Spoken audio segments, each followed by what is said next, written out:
In today's video, I'll show you how to create a soft and modern opening where a floating frame moves into place and reveals your video. First, open your project in CapCut Mobile and make sure your video clip is already placed at the beginning of the timeline. Tap on the clip to select it. From the bottom toolbar, tap on Animation to open the animation options. Next, switch to the In tab. This section controls how your video appears at the start.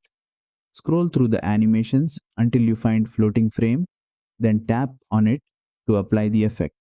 Once applied, the video appears inside a floating frame that gently moves into position, giving the intro a clean and aesthetic look. Use the duration slider to control how fast the frame moves. A shorter duration makes the motion quicker and more energetic. A longer duration creates a smoother and calmer reveal. Preview the animation and fine-tune the timing so it matches the style of your video. And that's it. You've successfully added a floating frame reveal animation in CapCut Mobile. If this tutorial helped you, don't forget to like, share and subscribe for more CapCut Mobile animation tutorials.